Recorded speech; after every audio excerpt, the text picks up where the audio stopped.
Vamos a dar inicio hoy al tema La paz de Dios, pero ya en su parte número 40, y vamos a hacerlo como es habitual, con una oración.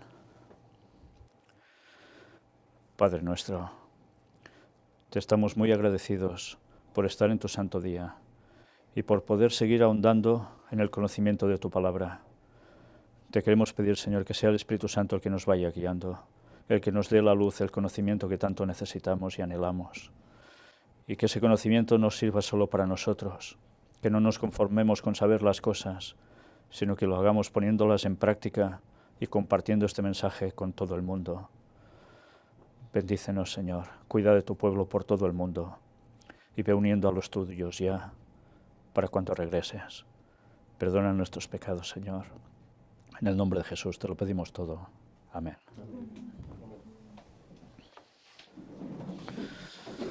Pues bien, vamos a dar inicio al tema de la paz de Dios, como siempre, con dos imágenes. La primera la veis en la portada de la paz de Dios. ¿Recordáis qué es esto? ¿Os suena? Jericó, ¿verdad? ¿Y qué sucede en Jericó? ¿Qué había en Jericó que se tenía que derribar? Eran murallas, era toda una fortificación alrededor de la ciudad. Y se derribó, ¿verdad? ¿Se derribó a cabezazos? ¿Cómo se derribó? Por fe, ¿verdad? Y unos argumentos. ¿Cuáles argumentos? Estar con Dios. Y si estás con Dios, vas a tener la verdadera fe y vas a tener el verdadero conocimiento suyo, que es el que pudo propiciar que esto sucediera. Pero hay otra imagen. Mirad la que está ahí, en pantalla ahora en estos momentos. ¿A qué os recuerda? El sembrador salió a sembrar, ¿no? Pues ese texto, que es el primero que nos viene a la cabeza, no es el que vamos a ver hoy. Vamos a ver otro que tiene que ver con sembrar, pero de un modo distinto. Vamos ya a introducirnos, pero como siempre antes, vamos a ver las noticias de estos últimos días referentes al plagio satánico de la paz de Dios, que como siempre hay unas cuantas. Una vez más, ¿quién es el centro de atención en todo el tema de la paz? El Papa. Francisco pide unir nuestras fuerzas morales y económicas para luchar contra la pobreza. En las palabras para introducir la oración del Ángelus, el Santo Padre recuerda que este lunes se celebra la Jornada Mundial contra la Pobreza. Fijaos que nos van mentalizando desde hace unos años con jornadas mundiales. Hoy es el día de, hoy es el día de. Y así, ¿qué están mentalizándonos a qué? Pues a que todos participamos de lo mismo, que es algo global, que no puede haber algo individual, sino que todo va en conjunción. Y en este caso, en definitiva, era el mensaje de Laudato Si. Lo que el Papa está transmitiendo es esto, en su encíclica. Pues bien, paz, por supuesto, por ahí en medio. El Papa canoniza 7 nuevos santos. Ya sabéis que está haciendo santos como churros, ¿eh? O sea, le falta tiempo para ir haciendo santos. En la homilía el Santo Padre ha asegurado que orar no es refugiarse en un mundo ideal, no es evadir una falsa quietud. Y evidentemente, ¿qué hay en todo esto? Pues algo interesante. Dice que ha recordado el Papa, que este es el estilo de vida espiritual que nos pide la Iglesia, no para vencer la guerra, sino para vencer la paz. Un juego de palabras un poco extraño, hay que reconocerlo. Y dice que en el episodio de Moisés, ha observado, ¿sabéis cuando tenía los brazos puestos en alto y se los sujetaban los dos brazos para vencer en la batalla? Pues bien, él dice que no era para vencer la guerra, sino para vencer la paz. Bueno, es un juego de sus palabras que ya sabéis que tantas veces se puede coger por muchos matices distintos, pero evidentemente tenía que incluir paz, ¿cómo no? El presidente de Colombia pone plazo a una nueva propuesta de paz. Y esto no va a terminar aquí. Ya sabéis que esto aún va a seguir una temporada hasta que definitivamente se haga la voluntad del papado. Y, por supuesto, paz es el tema central de todo lo que allí acontece. Francisco envía un telegrama a las mujeres agentes de paz en Oriente Medio. Fijaos que nos está saliendo paz por todos los ámbitos. y dice que reunidas en la ciudad de Bari realizan un congreso para escuchar las experiencias de diálogo y compromiso común. Fijaos siempre, nos está apareciendo lo del bien común, siempre todo común, comunidad. Paz, evidentemente, las veces que queráis. Colombianos protagonizan multitudinarias movilizaciones para exigir la paz. Pero ya veréis que hay algo interesante en una de las fotografías que vamos a mostrar aquí. Evidentemente exigen la paz, claro, y ya veis, son gente la que hay allí, y mucha. Pero mirad una de las fotografías que va a aparecer mientras vamos viendo cosas de paz, y es esta. Una pancarta que dice, por todo lo que nos une y contra todo lo que nos separa, en silencio por la paz. Pues señores, este eslogan es el mismo que está utilizando el Vaticano, exactamente el mismo. No es de extrañar que quien esté moviendo esto allí sean precisamente los jesuitas. Ellos iniciaron el conflicto y ahora le quieren dar la solución, evidentemente una solución que les vaya bien al Vaticano y a todo lo que puede generar esto en tráfico de muchas cosas. Ya me entendéis, que hay en Colombia, que mueve tantísimo dinero. Bueno, pues nada, era de esperar que el Vaticano no se quede quieto y a través de los movimientos sociales siga haciendo lo suyo. Y después de todo esto, el Papa en Santa Marta, humildad, dulzura y magnanimidad para construir la unidad en la Iglesia. Y mirad qué dice, sin humildad no hay paz, y sin paz no hay unidad. Por tanto, cuando nosotros vayamos contra el ecumenismo, porque no es voluntad divina, ¿dónde entramos aquí nosotros? No vamos a ser humildes, porque no vamos a generar paz para ellos. Y por tanto, no puede haber unidad. Una unidad plena. Entonces, ¿esto qué hay que hacer? Cortarlo. Los pasos de mentalización se están dando por todos lados. Mirad cuántas veces dijo paz. ¿Queréis contarlas? Pues os vais a aburrir a contar, ¿eh? Ya lo veis. El no en el referéndum de Colombia fortalecerá el acuerdo de paz. Siguen insistiendo, ¿eh? Lo indicó el embajador de Colombia en Italia. Pues sí, van a por eso, a por todas. Y paz, una vez más, unas cuantas veces. Pues bien, estas son las noticias que han transcurrido esta semana, que tienen que ver con la paz. Ha habido alguna otra, pero con estas ya era suficiente. Y nos estamos dando cuenta cómo, semana a semana, es el tema recurrente que hay en este mundo. Por todas partes hay una ausencia de paz, ¿no? Y el papado que propone la paz por todos los métodos posibles, los suyos, por supuesto. Pero es la auténtica paz de Dios. Ya hemos visto continuamente que de eso nada de nada. Pues ahora vamos a continuar donde lo dejamos, en el libro de 2 de Corintios, analizando esos textos que tienen que ver con la paz de Dios en distintos ámbitos. Y si tenéis Biblia y queréis abrirla, 2 de Corintios capítulo 8. Vamos a leer en principio versículos del 1 al 5. Asimismo, hermanos, os hacemos saber la gracia de Dios que se ha dado a las iglesias de Macedonia, que en grande prueba de tribulación, la abundancia de su gozo y su profunda pobreza abundaron en riquezas de su generosidad. Está describiendo las iglesias de Macedonia, no una sola iglesia, sino varias en esa zona. ¿Y cómo los describe? ¿Que eran gente con un gran estatus económico? No, en absoluto, ¿eh? Grande prueba de tribulación que habían pasado, dice, la abundancia de su gozo y su profunda pobreza, que nos está diciendo que de ricos nada, ¿eh? ¿Pero qué hacían? Abundaron en riquezas de su generosidad. O sea, no tenían apenas nada, pero eran ricos en generosidad. ¿Y cómo se puede ser pobre y rico a la vez, siendo generoso? ¿Cuadra esto? Si parece que es antagónico, es contrario, no se entiende. Pues pobres generosos son los auténticos ricos. Porque hay ricos que la riqueza, ¿qué? ¿Es para ayudar a los demás o para autoayudarse? Cambia mucho, ¿eh? Pero mirad qué nos dice ahora. Pues doy testimonio de que con agrado han dado conforme a sus fuerzas y aún más allá de sus fuerzas. De aquí vamos a aprender lecciones, porque lo que nos va a quedar claro es que gente pobre daba y daba más allá de sus fuerzas. Cuando nosotros a veces se nos pide algo, ostras, ahora de dar dinero, bueno, voy a dar lo que me sobra, no de más porque si no me voy a pasar y no, yo quiero cosas para mí. ¿Verdad que eso pasa? Eso es el sentimiento más miserablemente humano, que hay que cambiar, por supuesto. ¿Y por qué se registra esto en la Biblia? Pues se registra para que nos demos cuenta que la verdadera riqueza está en compartir, no en acumular. Pero compartir además, ¿para qué? ¿Por qué?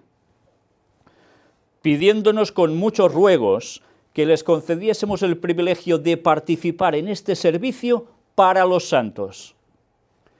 Ellos mismos rogaban que les concediera precisamente el privilegio de participar en servir para los santos, en ese servicio para los santos. ¿Habéis visto alguna vez a gente que no tenga mucho poder económico y que en cambio te insistan para que cojas una cierta cantidad de dinero para ayudar a la obra?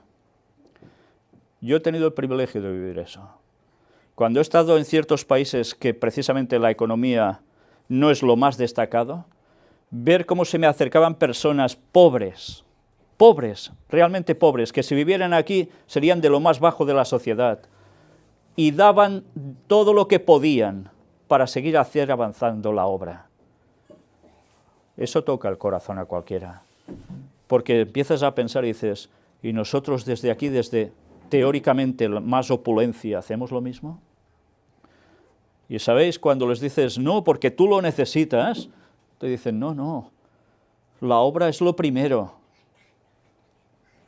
Y nosotros tantas veces pensamos, primero es comprarme el coche, no sé qué, no sé cuánto y no sé qué más. ¿Que sí?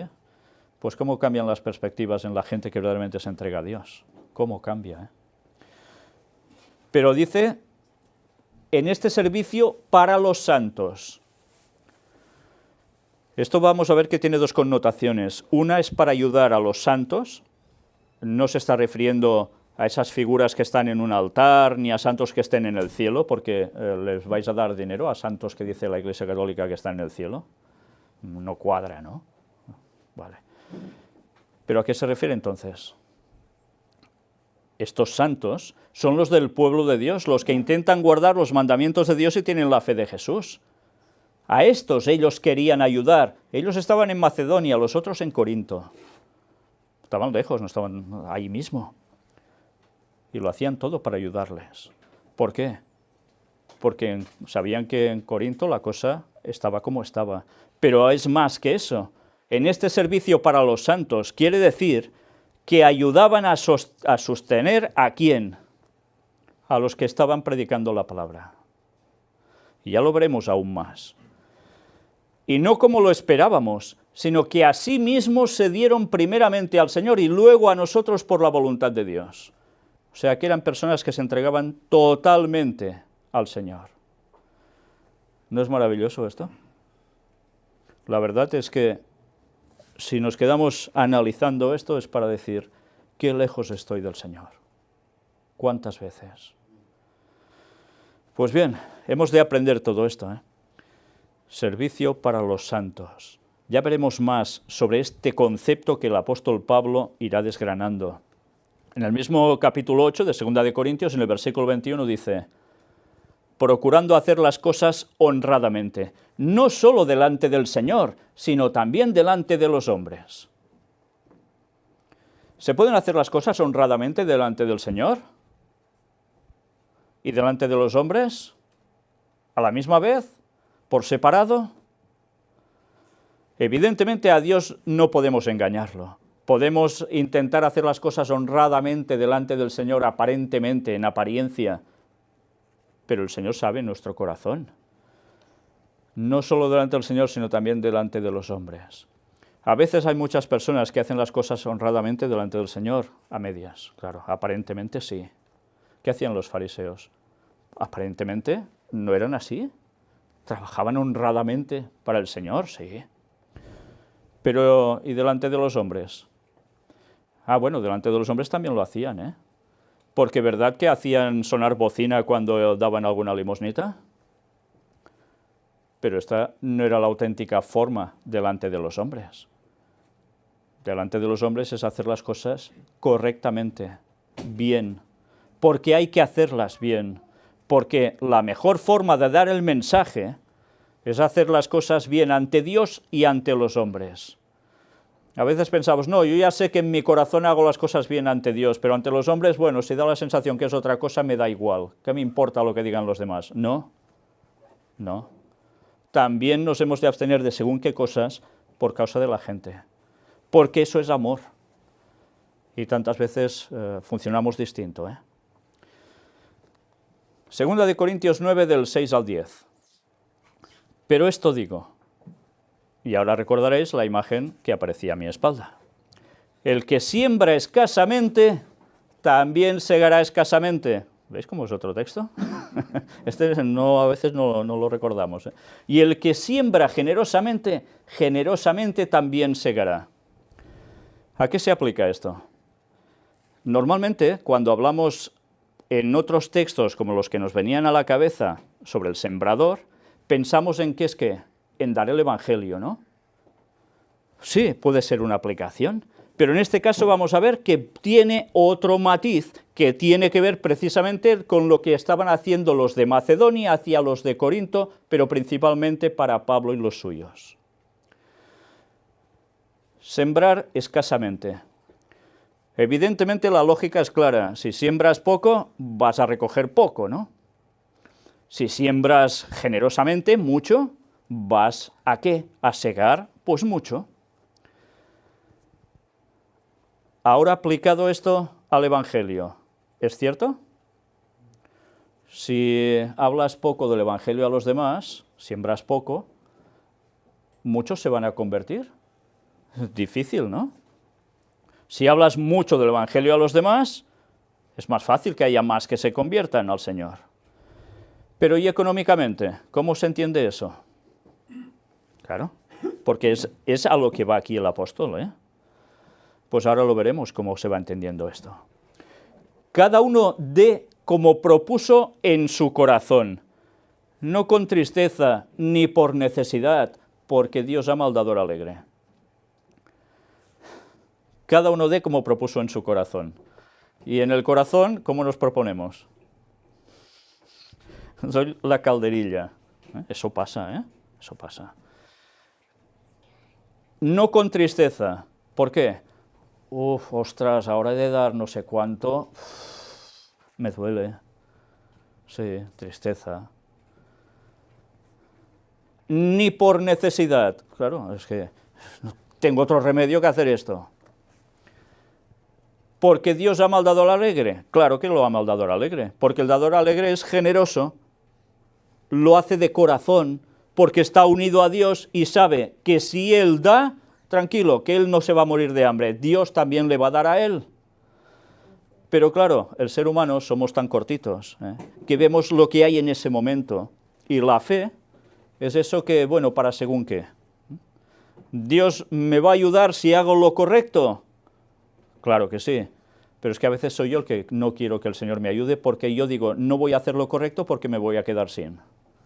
¿Y Dios no me ayudará? Esa es la prueba de fe. Y esa prueba de fe no pasa con los diezmos, por ejemplo. Vaya que sí pasa. Es que cobro esto. Si he de pagar todo esto, ya no llego. Por tanto, no lo doy. ¿Y qué estás haciendo ante Dios? ¿Estás robando? Estás robando. Si dejo el trabajo porque trabajo en sábado, no voy a poder comer. ¿Qué hago? Pues sigo trabajando. ¿Y el Señor qué? ¿Dónde está en esa ecuación? ¿Dónde está la fe? Pero es que eso en un montón de cosas. Mirad qué más nos va diciendo ahora. Pero deberíamos recordar siempre esta frase, porque Dios ama al dador alegre. ¿Sabéis? Lo triste de esta frase es que se ha quemado mucho en el mundo cristiano. Porque incluso en los sobres de diezmos y ofrendas se ponía abajo. ¿Para qué? Para instar a la gente a que diese más. Que diese por amor, no lo sé, pero que diese más, seguro que sí. El cristiano debe asumir que es cristiano y que lo suyo es para hacer avanzar la obra. ¿Somos conscientes de eso? Por desgracia, como os decía, en el mundo cristiano eso se hace, ¿para qué? Para que las denominaciones vayan teniendo mucho dinero, puedan invertir en malgastar en no sé cuántas cosas, eso sí, pero eso de que sea por amor y hacer las cosas bien, cuidado, porque el que recibe dinero tiene tanto poder, o mejor dicho, más que poder, tanta responsabilidad ante Dios como el que lo da. Sí. Porque si el que recibe el dinero se lo patea, sea un particular o sea una denominación entera, está cometiendo un delito ante Dios y va a dar cuentas de ello. Por eso debemos ser responsables de eso. Pero claro, si nosotros tampoco pensamos en pedir responsabilidades, no, yo doy y ellos ya harán lo que quieran con el dinero, también está mal. Debemos saber si donde se da el dinero verdaderamente se invierte para la causa de Dios o no. Sí, claro que sí, es una responsabilidad y el lenguaje lo deja muy claro, ¿eh? Todos debemos saber si el dinero es bien empleado o no. Bueno, sigamos viendo qué nos dice. Y poderoso es Dios para hacer que abunde en vosotros toda gracia, a fin de que teniendo siempre en todas las cosas todo lo suficiente, abundéis para toda buena obra. ¿Vamos a tener siempre todo lo suficiente o no? ¿Cómo lo veis? En principio sí, se nos promete que vamos a tener siempre todo lo suficiente, si somos fieles. Otra cosa es lo que creamos nosotros que es suficiente. Para algunos ser suficiente si tengo la casa, el coche, el no sé qué y el no sé cuánto. Entonces ya tengo suficiente. Sí, pero ¿suficiente qué es? Cubrir las necesidades básicas día a día. Eso es lo suficiente. Seguro que el concepto de suficiencia nuestra aquí no es la misma que en otros países que lo están pasando realmente mal, o gente de nuestro propio país que lo está pasando realmente mal, ¿verdad? ¿Lo habéis pasado mal alguna vez económicamente? Pues los que hemos pasado por eso, sabemos que lo suficiente es lo suficiente, literalmente. Literalmente. Bueno, pues Dios nos va a dejar así. Dios nos va a dar, porque dice, abundéis para toda buena obra. ¿Qué hacían los macedonios? ¿Tenían lo suficiente para ellos? Sí, justito. Y de eso aún rascaban, sacaban lo que podían para dar. Es que es una lección que nos dan tremenda, ¿eh? Como está escrito, repartió, dio a los pobres, su justicia permanece para siempre. ¿Quién repartió y dio a los pobres? ¿Quién era? Era Cristo. ¿Y nosotros? ¿No hemos de ser imitadores de Cristo también en esto? Por tanto, también hemos de repartir. Su justicia permanece para siempre. La de Cristo al hacer esto. ¿Y nosotros si hacemos esto? Pues lo mismo. Y el que da semilla al que siembra y pan al que come, proveerá y multiplicará vuestra sementera y aumentará los frutos de vuestra justicia. O sea que Dios no nos va a dejar tirados a la cuneta. Nos va a proveer. ¿Sí? Es que, en definitiva, esto es la fe. Si no creemos que el Señor es capaz de hacer esto con nosotros, ¿qué pintamos siguiendo a Cristo? Claro. Si la fe no la trabajamos, ¿qué sentido tiene ser cristiano? Por eso, el cristiano debe ser fiel en diezmos, en ofrendas. Debe ser fiel en esto porque Dios lo requiere, porque la causa de Dios lo requiere, pero eso no tiene que ser para que nadie se enriquezca. Y el problema de las grandes denominaciones, por desgracia, y de otros ministerios que van surgiendo, es que es para enriquecerse, no para dar el mensaje. Y eso es lo que afecta a tantas personas que después ponen peros para dar. Y nosotros deberíamos ser el primer ejemplo de cumplir con esto. ¿Y por qué Pablo está diciendo todo esto? Porque habla de cuestión económica. Veremos que aún da más explicaciones al respecto. Segunda de Corintios, capítulo 10, versículos del 1 al 6. Yo, Pablo, os ruego por la mansedumbre y ternura de Cristo, yo que estando presente ciertamente soy humilde entre vosotros, mas ausente soy osado para con vosotros. ¿Qué está diciendo? Es humilde para con ellos, pero a su vez, cuando está ausente, es osado para con ellos. ¿Por qué es osado? Porque le está diciendo las cosas claras. Por dónde deben ir las cosas, les está diciendo, no se lo calla. Pero estando entre ellos es humilde. Ser humilde y decir las cosas claras ¿es algo contrario? No. Porque el cristiano debe cumplir esos dos requisitos, y más cuando se es un dirigente. Ruego, pues, que cuando esté presente no tenga que usar de aquella osadía con que estoy dispuesto a proceder resueltamente contra algunos que nos tienen como si anduviésemos según la carne. ¿De qué me suena a mí esto? Hay personas que decían que Pablo, ¿qué hacía? Que andaba según la carne. ¿Y quién decía esto? De ellos mismos, de ellos mismos. Por eso dice que él utilizaría las cosas con osadía, lo diría todo claro. O sea que estaba diciendo que los que habían estado entre ellos mismos, siendo del mismo grupo, de la misma iglesia, la misma congregación, estaban levantando falso testimonio contra él. Sí. ¿Y qué acusaban? Que andaban según la carne. ¿Y Pablo qué hace? Dice, bueno, pues me callo y ya está. Pablo actuaba con osadía y decía las cosas claras. ¿Y qué tenía que hacer? Poner los puntos sobre las íes. Eso no suele gustar, pero hay momentos en que hay que hacerlo, sí o sí, porque si no estás actuando contra la causa de Dios. Y él dice, pues aunque andamos en la carne, es lógico, son humanos, era humano, como todos nosotros, no militamos según la carne. Hay una gran diferencia entre andar según la carne y militar según la carne. ¿Cuál es militar según la carne? Pues hacer lo que él en otros sitios refiere, lo que no toca, lo que no es de cristiano. Porque las armas de nuestra milicia no son carnales, sino poderosas en Dios para la destrucción de fortalezas. ¿Entendéis ahora la imagen que había puesto de mi fondo? Pues es eso. ¿Qué es lo que ayuda a destruir las fortalezas? La fe en Dios, el hacer las cosas bien, el estar con Él.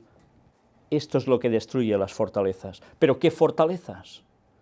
Si vimos que Jericó era algo literal, porque existió, ¿no había una enseñanza también con todo ello? ¿Los de Jericó eran creyentes? Los de Jericó eran todo menos creyentes. Y el pueblo de Dios era el que debía dar el mensaje, que evidentemente no querían. ¿Y qué sucedió? ¿Lo recordáis? Empiezan a dar, ¿cuántas vueltas alrededor de Jericó? 7. Y cuando tocan las bocinas al final, ¿qué pasa? Todo se desploma. ¿Por qué se vence en esos momentos? Evidentemente, porque Dios actúa a través de sus ángeles derribando esas murallas, por supuesto. ¿Pero por qué se vence? Porque el pueblo de Dios está en plena consonancia con Él. ¿Y qué fortalezas nos podemos encontrar nosotros que hay que derribar? Pues antes de especular, vamos a ver qué nos dice el propio apóstol Pablo. Derribando argumentos y toda altivez que se levanta contra el conocimiento de Dios, y llevando cautivo todo pensamiento a la obediencia a Cristo. Él mismo nos está diciendo a qué se refiere. Derribando argumentos. ¿Qué argumentos se levantan contra las cosas de Dios? Pues será que no hay, los que quieras, desde ateísmo a cualquier otra creencia, incluso creencias cristianas que no son correctas, y se levantan verdaderamente como fortalezas. ¿Cómo? El día y la hora nadie sabe, ¿no? Sí, es lo mismo. Y toda altivez que se levanta contra el conocimiento de Dios. Porque precisamente lo que tú acabas de decir es esto, altivez. Porque a la hora de buscar el conocimiento no lo quieren, lo desechan. En vez de indagar si eso es así o no, se cierran por banda. Es eso mismo. Eso, en este tema, del retorno de Cristo en 2031 y eso en cualquier otro tema que vaya contra la palabra de Dios auténtica. Entonces, ¿cómo se derriban estos argumentos? ¿Cómo se derriban? Claro, ¿a base de bofetadas con los demás? No, ¿verdad que no? El cristiano debe estar preparado para dar fe de lo que cree. ¿Estamos preparados? ¿Estamos preparados para saber argumentar? Pues esa debe ser nuestra máxima preocupación. Nuestra máxima preocupación no tiene que ser buscar hacer dinero, ni incluso pensando que es para ayudar a los demás. No. Nuestra máxima preocupación es centrarnos en las cosas de Dios, empaparnos de las cosas de Dios y poder hablar, sea con ateos, sea con protestantes, sea con católicos, sean con budistas, sean con lo que sean, incluso con adventistas. Y es lamentable tener que decir incluso con adventistas, porque con los adventistas no haría falta tener que hacer esto. Pero por desgracia, tantas veces se están apartando de la verdad de Dios y desechando la nueva luz que Dios da a su pueblo. Y llevando cautivo todo pensamiento a la obediencia a Cristo. Y esto también entraría en lo del 2031, porque el pensamiento de la gente es ser así, llevados a la obediencia a Cristo. ¿Por qué se rechaza ese tema? Porque no se quiere obedecer a Cristo. Como dice Ellen White, se rechaza por algo, y es porque aquí dentro hay cosas que saben que están mal, se deberían cambiar y no quieren. Y no quieren. Y buscarán los 1001 peros, pero jamás yendo a la verdad. El día y la hora nadie sabe, lo mismo. Pero eso en todo. ¿Y nosotros debemos llevar también nuestro propio pensamiento a la obediencia a Cristo? Claro que sí, solo faltaba. Y estando prontos para castigar toda desobediencia, cuando vuestra obediencia sea perfecta. ¿Qué está diciendo el apóstol Pablo aquí? Una vez más, esas frases que nos dejan, ¿qué dice? Estando prontos para castigar toda desobediencia. ¿Qué quiere decir? ¿Que hay que actuar tajantemente enseguida contra...? Nos lo aclara, cuando vuestra obediencia sea perfecta. Si las cosas se están haciendo bien, es perfecto. Si surge algo, hay que castigar esa desobediencia. ¿Pero qué quiere decir ese castigo? ¿Que hay que cortar cuellos? No. Hay que decir las cosas para que todo vuelva a la armonía. Eso es lo que hay que procurar. Bueno, pues ya veis las lecciones que Pablo nos sigue dando texto a texto. Segunda de Corintios 10, versículo 12. Porque no nos atrevemos a contarnos ni a compararnos con algunos que se alaban a sí mismos. Y es Pablo el que está hablando, no es un servidor, es Pablo, con un conocimiento tremendo que es, vamos, este sí que podemos decir, es que era un santo, Pues resulta que él dice, no nos atrevemos a contarnos ni a compararnos, y habla en plural, junto a sus compañeros, Tito y demás, con algunos que se alaban a sí mismos. Solo falta ver predicaciones, de estas que hay tantas por internet, y veréis cuántos predicadores se autoalaban a sí mismos. Sí, hay un montón, hay un montón. Y no hace falta ir a predicadores, eso se puede encontrar en cualquier lugar, en cualquier iglesia, en cualquier congregación, en cualquier grupo. Yo soy mejor que el otro hace esto, el otro va con la carne. Y resulta que el que está andando en la carne es el otro, el acusador de los hermanos. Pero ellos, midiéndose a sí mismos por sí mismos y comparándose consigo mismos, no son juiciosos. Han perdido el juicio. Fijaos bien, decir no son juiciosos equivale a decir han perdido el juicio. S'han trastocat, diguem en català, se han vuelto locos. Sí.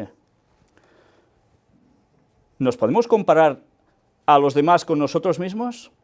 ¿Sabéis qué sucede cuando hacemos eso? Estamos denotando que tenemos un complejo de inferioridad como un piano. Sí. Yo soy mejor que ese, porque ese hace esto o lo otro, y yo no. Yo ante Dios soy, perfecto. ¿Y por qué no te comparas con Cristo y dejas de decir tonterías? ¿Cómo cambia la cosa, Pero claro, es más fácil compararnos con el otro. ¿Por qué? Muchas veces por envidia. Porque el otro, por lo que sea, está en una posición distinta que tú quisieras, y mira, nace la envidia. Sí, suena de algo, sí. Satanás fue el que empezó con este género y que ha pasado al ser humano, por supuesto. Versículos 17 y 18. Mas el que se gloría, gloríese en el Señor. ¿Es que tenemos alguna gloria propia? Si lo que hacemos bueno es porque Dios nos ayuda a hacerlo bien, porque si no, ni eso.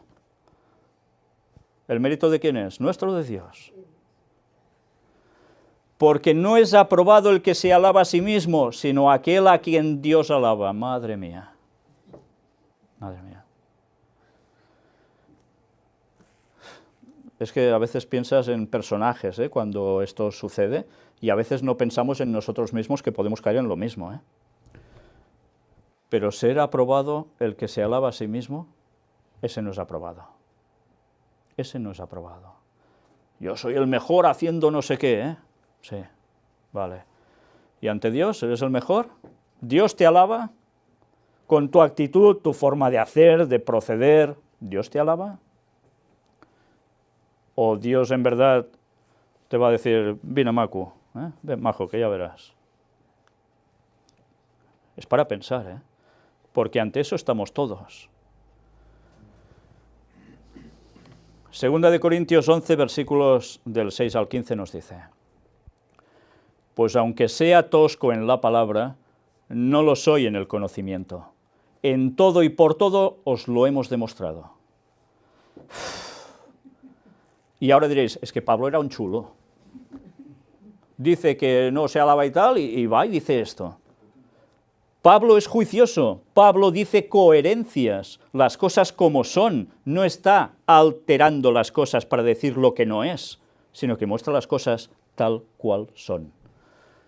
Era tosco en palabra, dice él, pero no en el conocimiento. Él sabía en lo que creía, él sabía lo que hacía. Y además dice, en todo y por todos lo hemos demostrado. ¿Podemos decir lo mismo? Pues deberíamos poder decir lo mismo, ¿Demostramos verdaderamente que hacemos lo que toca? ¿Que decimos lo que verdaderamente es?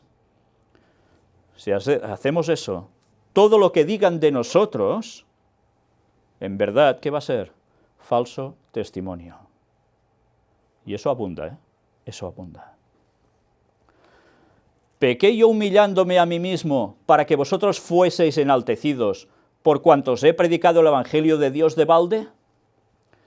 Y mirad, ahora, aquí que él dice que él se humilló.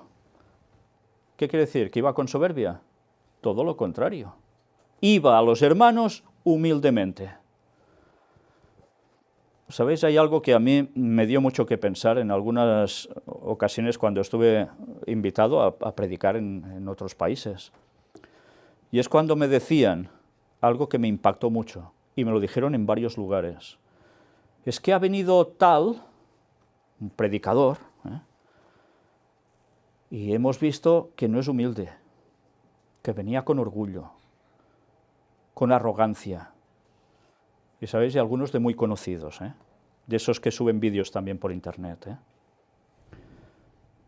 Y la verdad es que te da que pensar, porque dices, ¿cómo puede ser que la imagen que se dé es de antihumildad?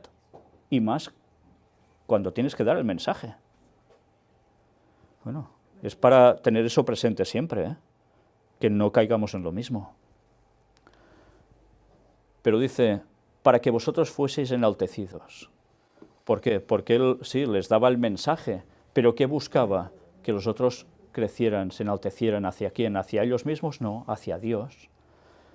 Pero mirad ahora dónde lo converge todo. Por cuantos he predicado el Evangelio de Dios de balde. ¿Qué es de balde? Gratis. No les ha pedido dinero por predicarles el Evangelio. Él predica y ya está. ¿Y por qué les dice esto? Fijaos que antes hemos estado hablando de esa cuestión económica, Les estaba poniendo como ejemplo a los de Macedonia. Mirad qué más nos va diciendo ahora. He despojado a otras iglesias, recibiendo salario para serviros a vosotros. ¿De qué vivían la gente que predicaba? Él alguna vez tuvo que hacer tiendas para sobrevivir, ¿verdad? Sí. Y no se le cayeron los anillos por tener que trabajar, ¿eh? Ya me entendéis la expresión. Lo hacía. ¿Pero era siempre eso? No. He despojado a otras iglesias. ¿Qué quiere decir los he despojado?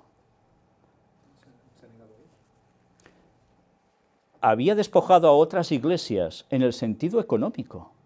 Les había dicho que hacía falta dinero para seguir dando el mensaje. Y evidentemente Pablo no podía vivir del aire. Por eso pedía a las iglesias como contribución el que dieran para poder seguir haciendo eso. He despojado a otras iglesias recibiendo salario. ¿Qué? ¿Es malo eso? Es bíblico. Es bíblico y es bueno cuando la persona que hace eso predica la verdad y cumple con la verdad. Eso es lícito. Algunos dicen, no, es que en el Nuevo Testamento no aparece que los que predicaran cobraran, ¿eh? ¿Leemos un poco bien o no? Es que hemos de profundizar en los textos, no leer pim pam y ya está. Recibiendo salario para serviros a vosotros. Mirad el detalle. Le daban dinero a él para que fuera a predicar a otros lugares. No le daban dinero a él para que se quedara allí mismo predicando. Que podía pasar, porque eso pasó una temporada, por supuesto, en Macedonia. Entonces, ¿qué quiere decir esto? Que el cristiano se ayudan unos a otros para que para que el mensaje siga creciendo, siga expandiéndose. Y mirad qué dice ahora. Y cuando estaba entre vosotros y tuve necesidad, a ninguno fui carga, pues lo que me faltaba lo suplieron los hermanos que vinieron de Macedonia, y en todo me guardé y me guardaré de seros gravoso. Él no les pedía nada a los corintios, nada. Y cuando ya estaba necesitado, mira por dónde, ¿qué sucede? Dios le permite que se muera de hambre, ¿no?, por serle fiel. Dios mueve las cosas para que lleguen los hermanos de Macedonia, los que venían de Macedonia. ¿Y qué le traen? Pues lo que le iba a sustentar. Y en todo me guardé y me guardaré de seros gravoso, para que nadie dijera que hacía las cosas por dinero. Es que anda según la carne, se patea el dinero que le dan, ¿eh? En definitiva era eso, ¿eh? Por la verdad de Cristo que está en mí, que no se me impedirá esta mi gloria en las regiones de Acaya. Él lo tenía claro, ¿la verdad en quién estaba? En él. Él decía la verdad. ¿Y qué haría? Pues seguiría en las regiones de Acaya con lo mismo. ¿Por qué? ¿Porque no os amo? Dios lo sabe. Dios sabe que los amaba de verdad. Entonces, ¿por qué hace eso? Mas lo que hago, lo haré aún para quitar la ocasión a aquellos que la desean, a fin de que en aquello en que se glorían sean hallados semejantes a nosotros. Una vez más había problemas de acusaciones, para variar, ¿eh? Y así dice, sí, pues ahora vamos a ver qué. Porque estos son falsos apóstoles, obreros fraudulentos, que se disfrazan como apóstoles de Cristo. Y sabéis, cuando he estado en algún lugar, viendo algún pastor de estos tan mediáticos, y he visto el afán recaudatorio maldito que llevaban para que la gente diese dinero, me daba asco, asco. Y eso es repugnante. El Evangelio se da porque se debe dar, y si te dan, pues muy bien, y si no, te aguantas, que Dios ya proveerá por ti. Pero ir a buscar el dinero con una ansia que no toca, eso es una vergüenza para el Evangelio, que hace que muchas personas se echen atrás, y lo he podido vivir.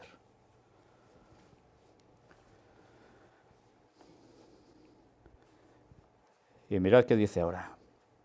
estos son falsos apóstoles, obreros fraudulentos, que se disfrazan como apóstoles de Cristo. Sí, van a llevar el mensaje, pero a ellos que no les falte de nada, que no les falte de nada. Y no es maravilla, porque el mismo Satanás se disfraza como ángel de luz. Vaya comparación, vaya comparación.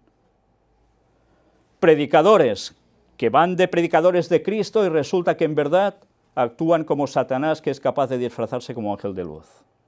Evidentemente ya sabemos que este texto aún tiene más implicación, Satanás se disfraza como ángel de luz. ¿De qué modo se disfraza Satanás como ángel de luz? ¿No hay apariciones? Sí, alguien recibe un mensaje de un ángel que se le aparece, o le transmite un mensaje un cierto ángel. Un ángel que hace luz, además, claro. Y se tragan lo que les dice en el mensaje, como si nada, sin hacer lo que dice el texto bíblico. Probad los espíritus, si son de Dios o no.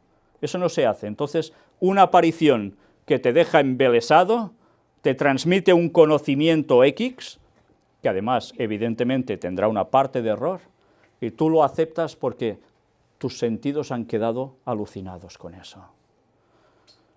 ¿Qué son las apariciones de las vírgenes? Es lo mismo. ¿Qué son esas personas que dicen ser contactados por entes? Es lo mismo, exactamente igual. Los ángeles de Dios, si se aparecen y te dicen algo, no te van a dar nada de gato por liebre, te van a dar la verdad absoluta. Pero claro, si te dan una verdad a medias, qué fácil cuela la otra media, Pues debemos conocer. Conocimiento, decía él. ¿Y qué hará Satanás cuando venga haciéndose pasar por Cristo? Recordamos que la profecía nos advierte que con la ley dominical, apoyando el domingo como día de reposo para todo el mundo, al final aparecerá el mismo Satanás, haciéndose pasar por Cristo, haciendo descender fuego del cielo ante la vista de los hombres, y van a creer que realmente Él es el Mesías. Vamos a pasar a una noticia precisamente el próximo día, en las conferencias de noticias de actualidad en relación con la profecía, en la cual vamos a ver cómo precisamente eso ya se está preparando. Y se está preparando entre la mayor cantidad de evangélicos. ¿Sí? La mayor cantidad de evangélicos están siendo sionistas y no saben de dónde les surge esto. No tienen ni idea que el sionismo se ha introducido en el cristianismo expresamente para coger el concepto cristiano de que aparezca el Mesías y reine 1000 años de paz en la tierra. Y se están tragando el concepto jesuita de arriba abajo, que va en conjunción con el sionismo judío. Y la mayor parte de protestantes están cayendo en ello. Vamos a ver una noticia impresionante al respecto, porque vamos a ver cómo la mayor parte del cristianismo se va a perder. Y eso es muy triste, por haber rechazado la verdad, por no haber profundizado en la verdad. Así que no es extraño si también sus ministros, los de Satanás, se disfrazan como ministros de justicia, cuyo fin será conforme a sus obras. Van a pagar también lo que hacen. Vaya que si va a pasarles factura el Señor. Todos van a tener al fin que dar cuentas a Dios. Pues es para pensar, es para pensar. ¿Queremos ser siervos de Dios de verdad, ministros de Dios de verdad, o queremos jugar con la gente para saber qué cosas? Que Dios nos ayude a tener la cabeza clara, pero clara de verdad, porque los tiempos cada vez son más peligrosos, y si no sabemos afinar y saber determinar la verdad del error, nos van a colar errores por todos lados. Y solo que entre un error, solo que entre uno, la cadena de errores es una consecuencia. ¿Y sabéis dónde lleva un error tras otro error? A la perdición. Pablo aún sigue escribiendo. Quedan 2 capítulos más que los veremos el próximo día. Pero una vez más queda claro que el apóstol Pablo va dando todo lo que tiene que ver con la auténtica paz de Dios. Porque si nada de esto se cumple o algo de esto no se cumple, ¿dónde va a parar la paz de Dios? Desaparece. Desaparece. ¿Y por qué Pablo escribe esto a la iglesia de Corinto? Pues muy sencillo, porque hacía falta. ¿Pero hacía falta solo a ellos? ¿O nos hace falta a todos? Y especialmente cuando el texto bíblico nos dice que las cosas están escritas, registradas especialmente ¿para quién? Para aquellos que han alcanzado los fines de los siglos. ¿No alcanzamos nosotros los fines de los siglos? ¿No está Cristo prácticamente ya aquí? Pues hemos de aprender de todo esto. Y que el Señor nos ayude a tener esa fe que necesitamos. Dar ese paso que debemos dar sí o sí, porque de lo contrario nos vamos a perder. Y cuando haya problemas en las congregaciones, que Satanás evidentemente siempre lo va a buscar, sepamos esgrimir la verdad, decir las cosas como son, y si conviene hacer limpieza. Sí, si conviene hacer limpieza. Y Pablo nos enseñó que eso a veces conviene. Y nos lo enseñó ¿por qué? ¿Porque le daba la gana a él? ¿O porque Dios le mostraba que así debía ser? Pues que el Señor nos ayude a estar firmes, a no ir acusando a los hermanos porque sí. Y si hay algo, decir las cosas de corazón, con humildad. Y si hay que cambiar, se cambia con la ayuda de Dios. Que el Señor cuide de su pueblo, porque los tiempos están siendo cada vez más difíciles. Más difíciles. Y aún se va a complicar más en breve. ¿Nos estamos preparando ya para eso? Se nos viene todo encima, ¿somos conscientes? Pues que el Señor una a su pueblo, porque ahora lo necesitamos más que nunca. Que Dios os bendiga. Vamos a terminar con una oración.